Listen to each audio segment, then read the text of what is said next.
There is a silent tyrant that has ruled more men than any despot in history. He wears no crown, commands no armies, and yet his influence reaches every corner of the mind. His name is emotion ungoverned. And when left unchallenged, he dethrones reason, corrupts judgment, and enslaves even the greatest of minds. Picture your mind as a vast kingdom. At its center stands the throne of reason, calm, deliberate, purposeful. Around it, loyal servants attend. Imagination, intuition, memory will, at the gate, stand the guards, your emotions. Their duty is to alert, to signal danger, to protect the realm. But imagine for a moment that those guards, swollen with power and unchecked by wisdom, burst into the throne room and claim dominion for themselves. This is what happens in the average man. The guard becomes the king, the protector becomes the dictator, and the mind, once a realm of clear vision and sound purpose, becomes a battlefield of reaction. Anger strikes first, impulsive, blind, convinced it acts injustice. Then fear enters, whispering of dangers unseen, paralyzing action before it begins. Envy follows, painting poison over gratitude, until even abundance feels like lack. And so the rightful ruler, reason guided by purpose, is driven from his seat. I have seen this tragedy countless times. The man of talent who destroyed his opportunity with a single outburst. The merchant who turned away his best ally because of wounded pride. The builder who abandoned his project, not because it failed, but because his spirit did. In each of them, emotion had usurped the throne. Understand me. Emotion itself is not evil. It is energy, the raw power by which life moves forward. But when that energy is undirected, when it answers to no higher command, it becomes destructive, a current meant to drive the mill can. When uncontrolled, destroy the dam. The man who acts upon impulse lives in reaction, not creation. He speaks before he thinks. He moves before he sees. He apologizes after the damage is done and repeats it again the next day. His world becomes a reflection of his instability. Opportunities fear him. Partnerships avoid him. Even fortune hesitates to stay in a house ruled by chaos. But the man who holds still while others rush, who considers before he strikes, who rules his moods instead of serving them, he becomes magnetic. His presence carries weight because his spirit carries order. He becomes, in truth, a king among men. Let me tell you something that every builder of destiny must understand. Success does not come to the man who feels right. It comes to the man who acts right, regardless of how he feels. For feeling is a wave. It rises. It falls. It cannot be trusted to steer the ship. But purpose? Purpose is the compass that never wavers. I once knew a young man of great potential, clever, diligent, ambitious. Yet every time the winds turned against him, he yielded to despair. His moods dictated his motion. 1 month he built with fervor. The next he vanished into gloom. His mind was a storm without center. He came to me and said, "Mr. Hill, I cannot seem to hold my course." I told him, "It is because you have mistaken the weather for the captain. The sea does not command the sailor. My friend, the sailor commands the sea, and that is the secret. When emotion rises, it is not a signal to surrender. It is a signal to steer. The man who can feel his anger and still choose calm, who can sense fear and still move forward, who can meet envy and still offer gratitude, that man is free, for he has broken the oldest chain known to mankind, the chain of reactivity. Let this truth take root in you now. Every great victory begins in the moment when a man feels one thing and does another. So when next you feel anger boil within you, breathe once and remember, I am not my anger, I am my aim. When fear grips your chest, say to yourself, I am not this trembling, I am the one who commands it. And when doubt whispers that you cannot, reply with stillness, and then act. For emotion is a messenger, not a master. Its purpose is to alert you, not to lead you. And you, yes, you, must decide whether to answer with wisdom or impulse. Repeat this quietly, as a seal upon your heart. I am not my moods. I am my mission. Let it be your watchword when the storm comes. Let it remind you that the crown of command belongs not to the loudest voice within you, but to the calmest one. There exists a law so simple and yet so seldom obeyed, that it separates the weak from the strong, the drifter from the builder, and the servant from the master. I call it the law of authority over state. It can be stated in a single phrase: thought and decision are greater than emotion. The man who understands this governs himself, and the man who governs himself soon governs events. I once wrote, "He who commands himself soon commands events." I did not write it as poetry, but as observation. For every man who ever achieved greatness, from the humblest craftsman to the mightiest industrialist, learned first to rule the invisible forces within before he ever ruled the visible ones without. You see, most men make the fatal error of believing that their emotions are facts. They mistake state for truth. If they feel tired, they conclude they are incapable. If they feel afraid, they decide they are in danger. If they feel discouraged, they believe fate has turned against them, and thus they surrender the throne of command to whatever mood passes through their system that hour. But the wise man, the builder of empires, both inner and outer, understands that emotion is merely a chemical echo, a reflection of thought impressed upon the body. He knows that the mind is the captain, and the body is but the obedient crew. If the captain is calm and decisive, the ship moves smoothly through any sea. But if the captain panics, the crew scatters, and the vessel loses its course. In my study of the human mechanism, I came to understand a simple truth. The body cannot distinguish between reality and command. When you say, "I am calm," the nervous system begins to obey. When you say, "I cannot," it collapses before the effort begins. This is why every word, every thought, every inward decree must be chosen as if it were law, because to your subconscious it is. Consider your emotional state as a horse. It is strong, powerful, and full of motion, but without reins, it will throw you into the dust. With a clear hand and steady posture, it becomes your servant and carries you swiftly to your aim. The reins, my friend, are your thoughts, and your decision is the hand that holds them. There are days when your mind will awaken clouded, your body heavy, your heart uncertain. You will feel resistance before you even begin. That is the moment of choice, the proving ground of mastery. For it is not the day you feel strong that defines you, but the day you act with strength when none is felt. Remember this law: state follows structure. If you wish to change how you feel, do not wait for emotion to shift. Change your structure, straighten your posture, lift your head, breathe deeply, speak with clarity, move your hands with purpose. The body is the servant of the mind, and when you command the body into order, the mind follows. I have watched men transform before my eyes simply by altering their physical bearing. A timid man, when he stands tall, speaks with conviction, and breathes with rhythm, begins to feel what he is acting. He steps into authority. The nervous system reads the command and aligns itself. Soon, what was pretended becomes natural, and what was learned becomes instinct. This is how all transformation occurs. Not through sudden revelation, but through repeated alignment. Each time you choose thought over feeling, decision over reaction, command over confusion, you strengthen a habit, and habits once formed become law. Nature herself obeys this principle. The river flows in the path it has carved most often. The mind, too, flows in the channels it repeats. That is why I tell my students, do not wait to feel powerful. Act as though you are. Do not wait to feel certain. Decide as though you were. The feeling will follow the act, just as the tide follows the moon. When anger comes, breathe deeply and remind yourself, I command my state. When fear whispers its lies, straighten your spine and reply, I decide what I believe. When despair visits, do not sink. Move, for motion dissolves emotion. You see, my friend, mastery does not mean the absence of feeling. It means the presence of command. A man cannot banish the storm, but he can build a vessel that sails through it untouched. Repeat these words within you as a daily maxim, an oath to your higher self. State follows structure. I command my inner world. Say it each morning before you act, and again each night before you rest.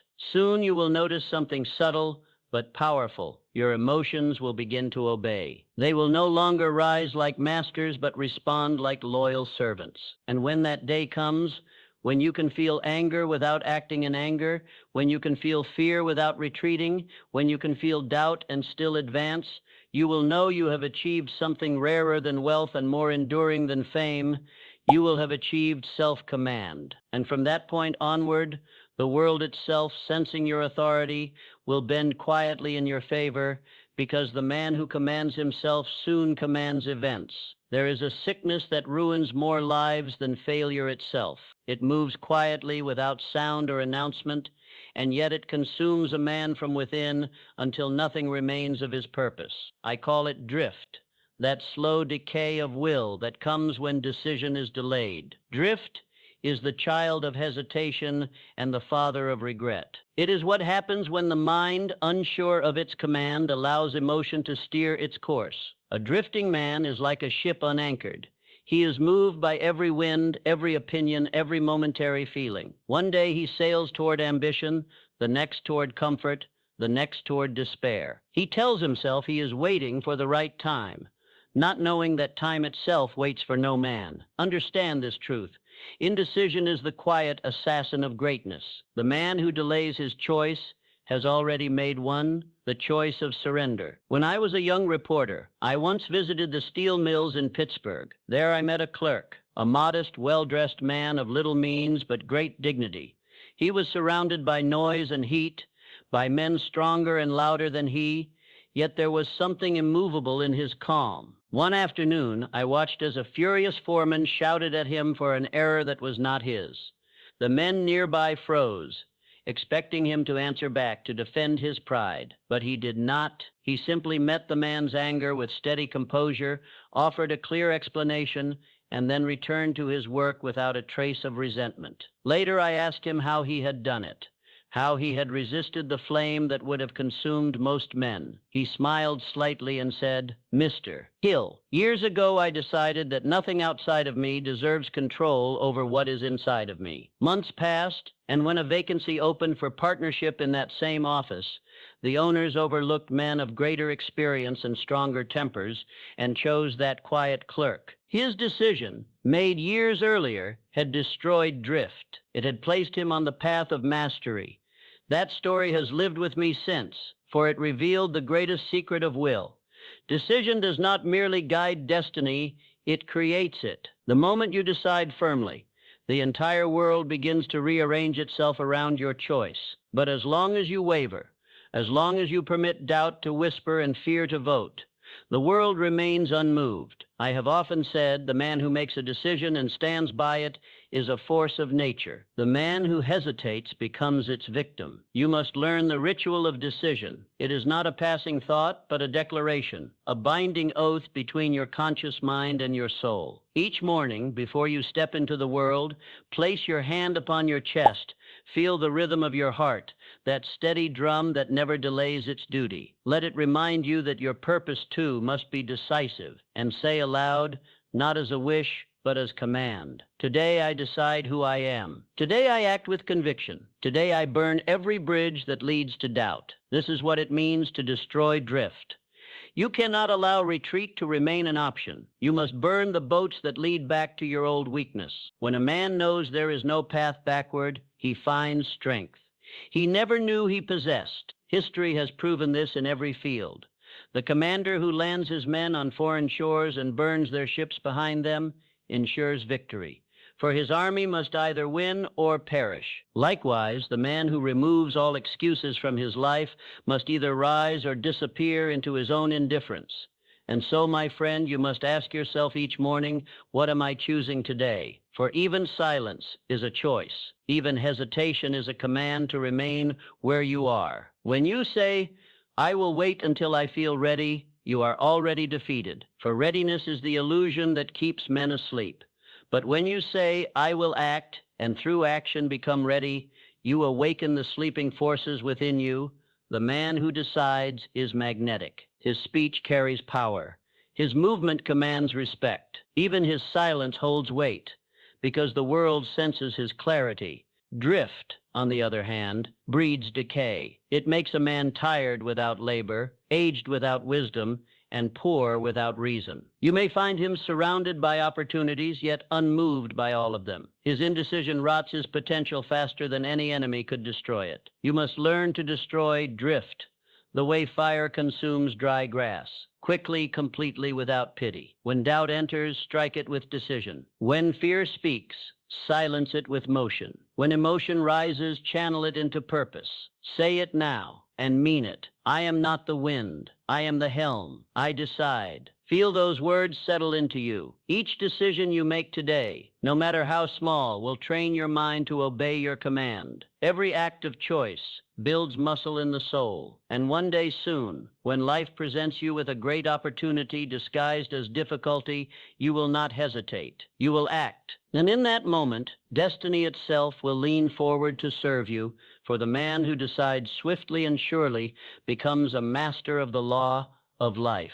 While the drifter waits for conditions to change, the decisive man creates them. So let this be your morning oath, your unseen crown, your unbreakable rule.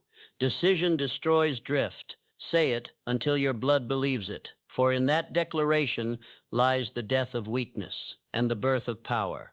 There is a truth so simple and yet so rarely practiced that it separates the man who reforms his mind from the man who merely fights it. It is this: you cannot remove a thought, you must replace it. The mind, like the soil, cannot remain empty. Pull out a weed and leave the earth bare, and soon another will take its place. But plant a seed of your own choosing, something strong, noble, and useful, and you claim dominion over that ground. The same law governs thought. You may not command your mind to stop worrying or cease fearing, for such commands still feed the same image. Instead, you must introduce a higher pattern, a stronger image, one that occupies the space and leaves no room for the lesser. When I first began my studies of the mind, I met men who believed they could master themselves by suppression. They clenched their fists against anger, bit their tongues against fear, forced silence upon resentment, and yet it always returned,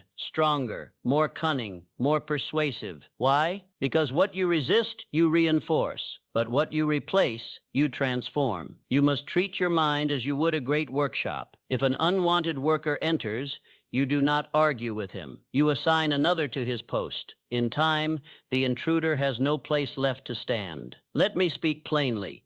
Your language is the workshop's instruction manual. Every phrase you utter is a design that your subconscious mind begins to build. When you complain, it builds more of what you complain about. When you doubt aloud, it installs that doubt as policy. When you insult yourself, your mind takes that insult as truth and enforces it as law. So if you wish to rise, you must discipline the instrument through which all reality is constructed, your speech.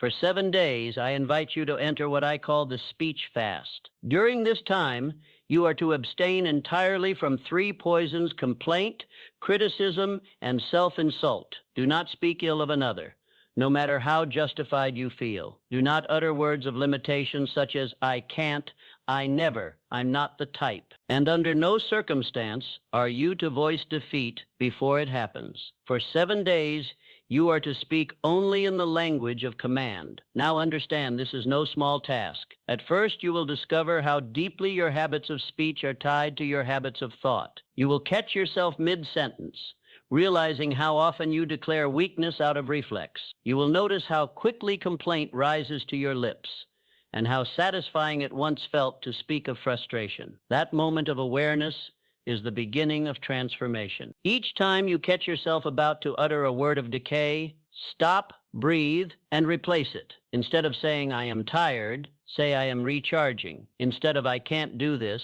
say "I am learning how." Instead of "I always fail," say "I am improving daily." Instead of "I'm unlucky," say "I am preparing for my opportunity." These may seem like simple changes, but they are nothing short of reprogramming the blueprint of your subconscious mind. Your brain, your nerves, your emotions, they all take direction from the language you use. Each phrase becomes a seed, each word a chisel striking the marble of your identity. You cannot build a palace with the language of ruins. I once observed a merchant who lived in constant frustration. He spoke of business as war, of customers as burdens, of competitors as thieves. Each morning, he announced his struggle before the day began. Years later, I met him again, and this time his manner was different, calm, centered, confident.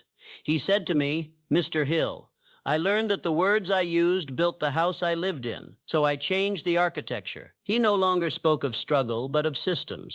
He no longer said problem, but project. He replaced complaint with command, and prosperity followed him as if magnetized. Let me give you a phrase bank, a treasury of commanding speech to keep near your mind as you practice. When you feel worry rising, say, I am prepared, and preparation brings peace. When anger knocks at your door, say, I control my tone, and my tone commands respect. When fear whispers, say, I trust my direction, I move with faith. When fatigue visits, say, my energy renews as I act. When doubt returns, say, my purpose does not depend on mood. When impatience bites, say, I move with precision, not haste. And when temptation to complain appears, smile and remind yourself, kings do not grumble. They decree for 7 days. Hold to this law without exception. Let your words become pure command. You will notice that as your speech clarifies, so too will your emotions. The storm inside you will quiet, because the commander has returned to the helm. This is the great paradox. You do not conquer emotion by willpower alone, but by direction. Emotion, like an army, obeys orders clearly spoken. And when those orders are issued through disciplined speech, the subconscious begins to march in perfect formation. Remember this truth and inscribe it in your mind. You cannot remove a thought. You must replace it. Each day you are sculpting the architecture of your future with the words you speak. Speak like a builder, not a beggar. Speak like a ruler, not a servant. Speak as one who understands that the mind hears all and obeys. For in the end, it is not circumstance that shapes your destiny. It is conversation.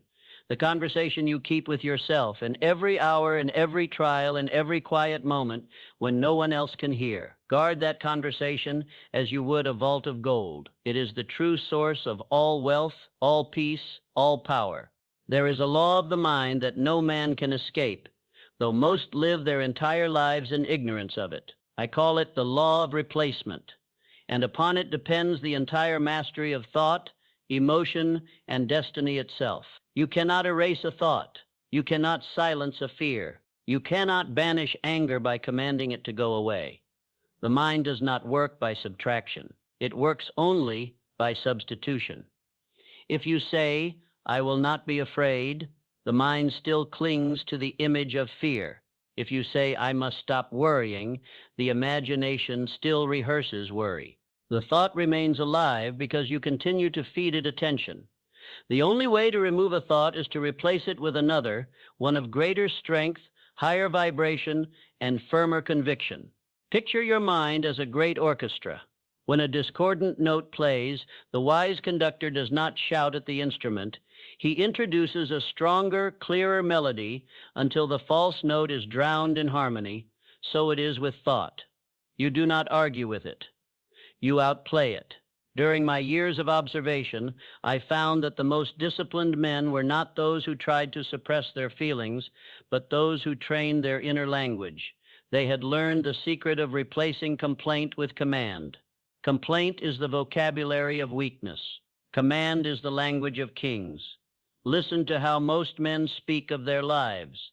I can't seem to get ahead. I'm so unlucky. I'm exhausted. Everything goes wrong for me. Every word of that kind is a signal sent to the subconscious mind, which accepts it as truth and begins to build circumstances that confirm it. The man who speaks defeat cannot walk in victory, for he has already instructed his inner world to fail. You must learn to reverse this law, to speak as if the outcome already belongs to you. You do not say, I hope to succeed. You say, I am succeeding, and each hour brings me closer. You do not say, I am tired. You say, I am renewing my energy. You do not say, I'm nervous.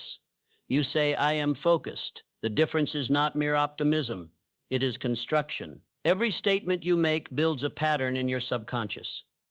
You are the architect, and your speech is the blueprint.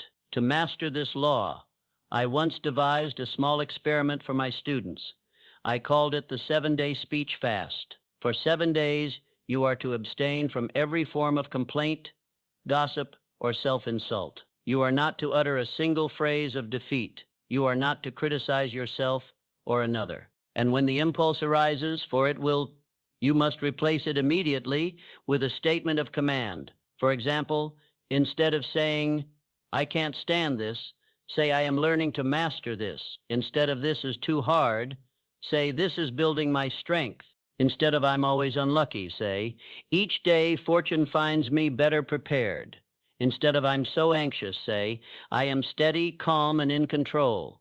Do this not as flattery, but as instruction. Speak as a general addressing his army, firm, deliberate, certain. Your emotions are the soldiers. They do not lead, they obey. During these 7 days, you will become aware of how often your tongue betrays your intention. You will hear yourself saying things that no longer align with who you are becoming. You will catch yourself trying to explain weakness to others, to excuse failure, to justify discouragement. Each time you stop yourself and replace it, you are retraining the very machinery of your mind. Let me share a story that illustrates the power of this law. I once met a man, a merchant of modest means, who had the habit of saying, "Business is cruel." Each time he said it, I noticed how his shoulders slumped and his eyes dimmed. I told him to change his speech for 1 month. Each morning, I said, "You will declare aloud, 'Business rewards my persistence.' Each time you feel the old phrase rising, you will replace it." He laughed at the simplicity of it, but he did it. 30 days later, his tone had changed. He stood taller. He told me, "Mr. If Hill, I cannot explain it, but since I began speaking differently, people treat me differently. Opportunities appear where I used to see only walls. That, my friend, is no mystery. It is law." His words restructured his state, and his state reshaped his world. Here is a phrase bank, a treasury of language for those who wish to command their emotions and reprogram their minds. When fear arises, say, "I am safe," and I act with faith. When doubt whispers, say, "I decide," and decision builds clarity. When anger burns, say, "I govern myself," and my calm commands respect. When fatigue tempts, say, "My energy renews through purpose." When discouragement visits, say, "I am closer now than I have ever been."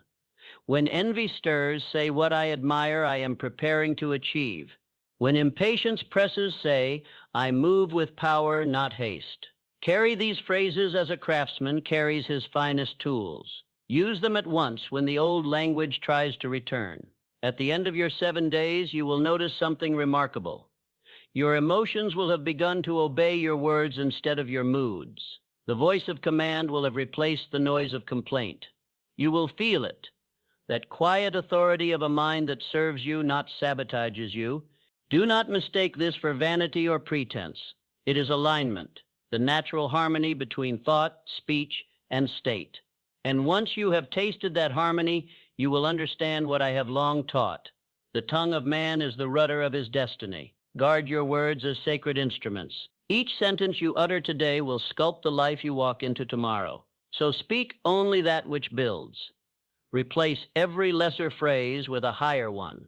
For the man who learns to replace weakness with will, complaint with command, and doubt with decision, that man becomes master not only of his emotions, but of his entire fate. Every man is born with a certain store of power, a reservoir of energy that determines what he may create, what he may build, and how far he may rise. Yet most men waste that energy long before they ever use it. They spend it in invisible ways, through resentment, through gossip, through envy, and then complain that they have nothing left to give to their purpose. I call this the economy of energy, for emotion, like money, must be spent wisely or it will vanish into nothing. You have within you a limited current of power each day. If you direct that current toward your work, your growth, your creation, it multiplies. But if you leak it through idle talk, through bitterness, through comparison, it drains away, leaving you weary, restless, and poor in spirit. Resentment is one of the greatest thieves of energy. A man who carries resentment toward another is like one who drinks poison, hoping the other will weaken. Each moment spent replaying old injuries is a withdrawal from the account of your own potential. You cannot build a palace while staring at the ruins of yesterday. Gossip is another, subtle but destructive. When a man gossips, he borrows momentary satisfaction at the cost of his integrity. Each careless word chips away at the power of his own speech. He believes he is speaking about others, but in truth he is confessing his own lack of direction. The tongue that builds others weakens none. The tongue that tears others down corrodes the one who speaks. And envy, that is perhaps the most poisonous of all. Envy turns a man's attention away from his tools, his talent, his time, and fixes it on another's harvest. While he gazes at the fruit in another field, his own soil hardens and his crops wither. Envy is not admiration. It is a confession of neglect. I have learned that if a man desires to rise, he must first seal the holes through which his energy escapes. Imagine a great water wheel. If its seams are cracked, the power of the river is wasted in leaks and noise. But if it is sealed and directed, that same flow turns the wheel, powers the mill, and produces wealth. The same must happen within you. You must learn to convert every drop of emotion into movement. When resentment stirs, write instead of stewing. Pour that fire into clarity. Outline the plan that will render the resentment meaningless. When envy appears, train, improve your skill until comparison becomes impossible. When frustration rises, serve, use that excess energy to uplift another, and in doing so, cleanse yourself of stagnation. And when fatigue sets in, plan. Structure your future so that your rest becomes productive. Emotion is energy in motion. If you do not give it a direction, it turns against you. But once directed, once channeled into creation, it becomes your servant, not your master. In my early years, I met a machinist who lived by a simple rule. Every time he felt anger, he built something. Every nail driven, every gear polished, every plan refined came from the transformation of emotion into output. By the time other men had finished complaining about their hardships, he had built a company. That, my friend, is economy, not of coin, but of spirit. You must also keep what I call the ledger of promises kept. It is not for show. It is for truth. Each evening, open a small notebook and record the promises you made that day, no matter how small, and whether you honored them. Did you complete the task you vowed to do? Did you keep your word to another and to yourself? Every fulfilled promise adds to your inner credit. Every broken one draws it down. This inner credit is the true capital of all great men. Before any banker, partner, or employer will invest in you, your subconscious must already trust you. And that trust is built through the consistent payment of promises kept. When you say, I will rise early, and you do, your mind takes note. When you say, I will finish this, and you finish, your spirit gains interest. In time, that credit compounds into confidence. Soon others begin to sense it. They can feel it in your tone, your handshake, your steady gaze. Opportunities are drawn to that integrity as naturally as a compass points north. So I say to you, manage your emotional capital as you would a fortune. Do not spend it in anger. Do not lose it in envy.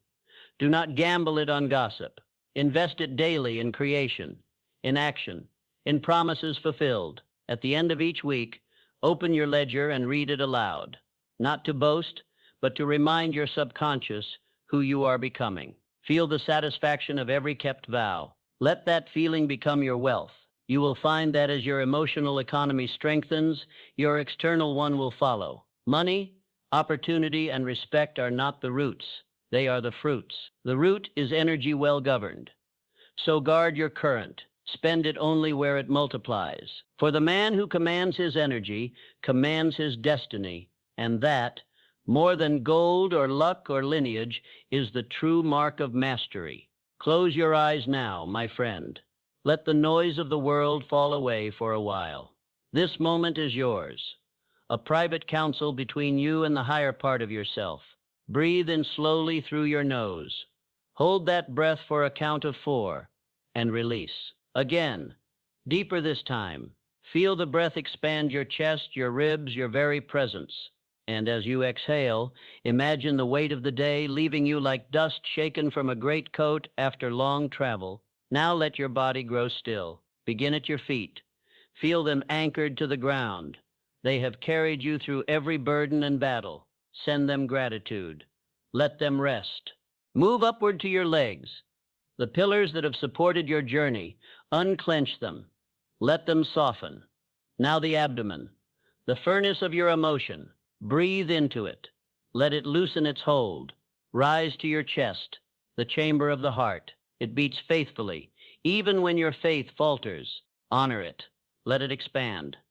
Now your shoulders release their weight. They have carried invisible burdens far too long, and your hands the tools of creation. Open them now, empty, ready to receive new command. Finally, your face. Unclench the jaw, ease the brow, close the eyes. Let the entire body rest in quiet awareness. You are not the storm. You are the sky that holds it. In your mind's eye, you find yourself standing before a vast corridor, silent, endless, built of light and shadow. This is the Hall of Mirrors. Along its walls are tall mirrors, each reflecting not your body but your states of mind. You step toward the first.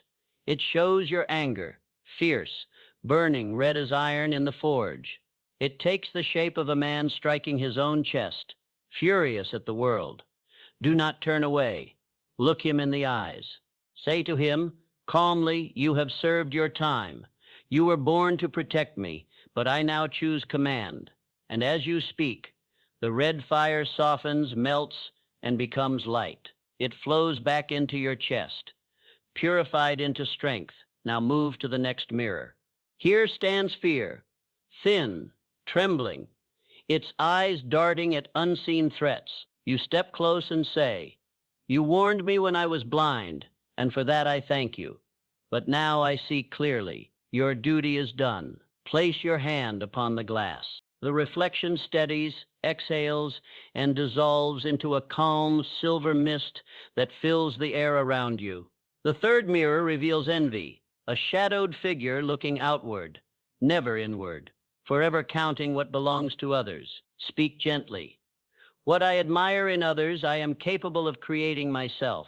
And at those words, the mirror brightens until the shadow fades, leaving only your own reflection, steady, sovereign, whole. You walk onward. The hall fades, and before you appears a great doorway of wrought iron and flame. Above it, an inscription carved in stone reads, "The Foundry of Command." Push the doors open and step inside. Within, the air glows with golden ember. The sound of the forge hums, deep, rhythmic, alive. In the center, a great anvil stands, surrounded by molten light.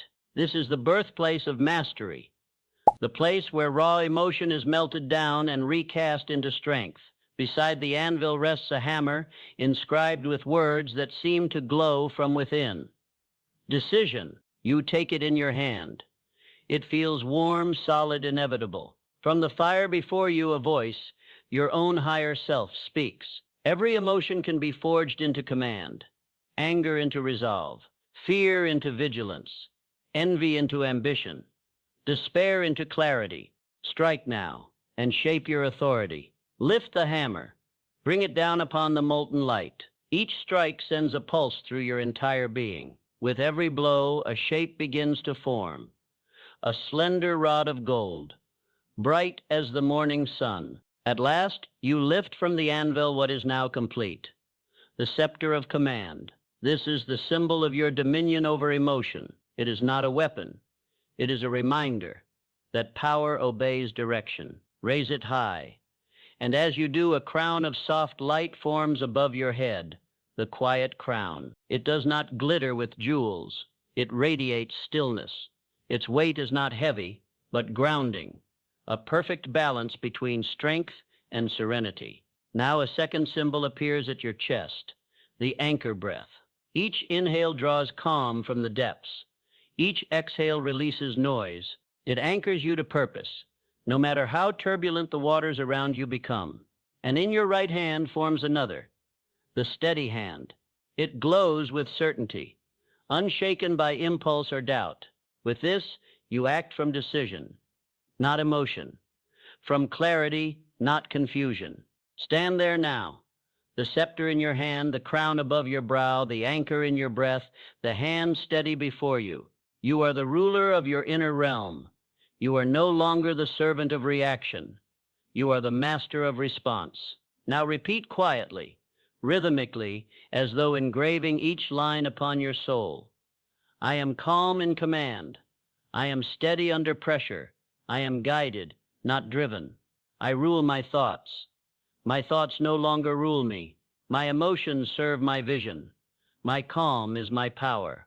My discipline is my freedom. My will is my peace. Again, slower, deeper, I am calm in command. I am steady under pressure. My calm is my power. Feel the truth of it in your breath. Each inhale draws authority inward. Each exhale releases hesitation. Now the light of the forge begins to soften. The sounds fade, the air cools, and all symbols, the crown, the scepter, the hand, the anchor, merge into your body, absorbed into your being. They are no longer objects outside of you. They are you. When next you wake to a challenge, you will not need to recall this vision. It will recall you. You will find your breath steady, your tone calm, your decision clear, and when others lose themselves to emotion, you will remain centered. The quiet presence that commands the room without raising your voice. You have stepped from the forge reborn, not as a man without emotion, but as a man whose emotion has been tempered into mastery. Now, breathe once more. Inhale strength, exhale noise, and as you open your eyes, remember, the calm you feel now is not a gift. It is a creation, yours. As the day draws to a close and the noise of the world softens into silence, a man of purpose knows that the final moments before sleep are sacred. It is then, in that narrow passage between wakefulness and rest, that the gate to the subconscious stands open. And whatever passes through that gate, fear or faith, doubt or decision, will shape the landscape of your tomorrow. Tonight, I will show you a simple ritual, brief but powerful, a night command, a discipline of sovereignty that instructs the deeper self to serve your higher will. It takes no more than 3 minutes, but if done faithfully, it will build a fortress of calm within you that no storm can shake. When you retire to rest, sit upright for a moment before lying down. Let the day fall from your shoulders like an old cloak. Breathe deeply through the nose, and as you exhale, imagine that you are releasing every thought that no longer serves your growth. Then begin the threefold practice. Step 1, the chief aim. You must remind your subconscious of your master direction. In a soft but steady voice, speak your definite purpose, not as a wish, but as a command. Say, my mind serves my purpose. My purpose is clear. I live to create, to serve, to prosper through discipline and faith. Do not rush. Feel every word as if you were engraving it upon the walls of your inner temple. This is not a recital. It is instruction to the worker that never sleeps. Step 2, the 3 gratitudes. Gratitude is the language that the subconscious understands best. It opens the gate for abundance to enter. Think of 3 things from your day, large or small, for which you are sincerely grateful. The warmth of a fire, the strength of your own hands, the lesson hidden within a challenge. Speak them aloud. I am grateful for the strength that carried me today. I am grateful for the people who tested me, for they refined me. I am grateful for the progress, seen and unseen, that I have made. Each statement is a thread of gold, connecting your mind to peace. Step 3, the order to the subconscious. Now, as you prepare to sleep, give your inner guard one final instruction. Your subconscious is not a passive listener. It is the silent architect of your fate. Whatever order you hand it now will be executed in the night, quietly, faithfully. Say to yourself, as I sleep, my inner guard keeps watch. He strengthens my calm. He sharpens my focus. He transforms every disturbance into understanding. He trains my emotions to serve my will. Repeat it softly, 3 times. Once for the mind, once for the heart, once for the spirit. Then add this final decree. I awaken rested, clear, and composed. My emotions are aligned with my purpose. My calm grows deeper each day. Now lie down. Let the body settle. Feel the slow rhythm of your breath. The mind may still whisper. Let it. Do not wrestle with thought. Observe it as you would, the wind passing through a field. Soon the whispers fade, and only the stillness remains. In this stillness, your subconscious begins its sacred work. It reviews the day, not with judgment, but with intelligence. It learns from your mistakes, amplifies your strengths, and encodes your commands. While your conscious mind rests, the deeper one continues, clearing, refining, and constructing the identity you have chosen. Understand this truth. You are not merely falling asleep. You are programming your future. Each repetition of this nightly command deepens the groove of mastery in your mind. Each phrase of gratitude reinforces calm authority. Each order given becomes a brick in the fortress of emotional control. In time, you will notice the effects. You will awaken with fewer storms within. You will meet conflict with composure, delay with patience, and pressure with quiet power. Where once emotion ruled, now discipline presides. And when men ask how you remain so centered amid chaos, you may smile and say nothing, for your secret lies not in struggle, but in ritual, a nightly communion between master and mind. Before sleep takes you tonight, remember this one final truth and let it echo softly until it becomes your lullaby. As I sleep, my inner guard keeps watch. He stands at the gates of my mind. No fear enters without permission. No doubt takes root without my command. My calm is my crown. My will is my watchman, and even in rest I rule. Now breathe once more, deep, slow, certain. Let the words dissolve into the quiet. And as you drift into the realm of dreams, know that your subconscious, your most loyal servant, stands alert, shaping the dawn that awaits you. Now listen closely, for this is the closing charge, the seal upon all that has been spoken. The lesson tonight is not for mere comfort. It is not meant to soothe, but to awaken. I did not come to remind you how to feel. I came to remind you how to rule. Stop letting your emotions control you. You were not made to be tossed about by passing moods like a leaf caught in the wind. You were made to steer, to decide the course, and to hold it, even when the waves rise high. Understand this. Emotion is not your enemy. It is the raw material of power. But power without control destroys. The fire that warms your home will consume it if you abandon the hearth. Likewise, the emotion that drives achievement will ruin it if you surrender the reins. You must be the rider, never the horse. You must be the captain, never the current. You must be the master of your own temperature. When anger comes, do not fight it. Command it. When fear whispers, do not listen. Instruct it. When doubt rises, do not retreat. Answer it with movement. Each emotion, when governed, becomes a servant. Each servant, when disciplined, becomes strength. I have met many men who were talented, educated, and bold, yet ruled by impulse. They rose quickly and fell just as fast, slaves to the very emotions they refused to understand. And I have met others, quiet and unassuming, who never once raised their voice, yet when they spoke, the room obeyed. Those men were not lucky. They were governed. They ruled first within, and the outer world followed their command. You too may join their ranks, but it requires a vow. Make it now, within yourself. Speak it as a promise, not to me, but to the man you are becoming. Repeat after me, slowly and with conviction. I act because I decide, not because I feel, not because I am pushed by the noise of the world. I act because I choose. I think, therefore, I command. I command, therefore I build, and what I build, I become. Let those words sink into your very bones.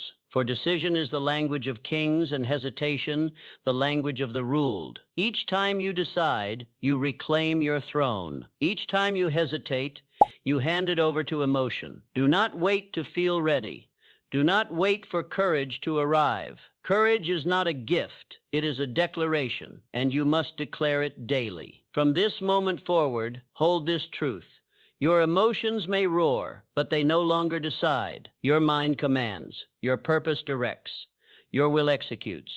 And when adversity returns, as it surely will, stand tall and whisper this creed within. I am not the storm. I am the stillness within it.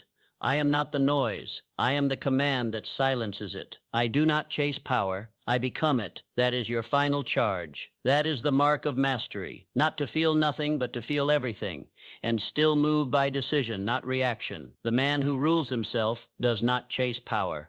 He becomes it. Now go, quietly, deliberately, faithfully, and rule.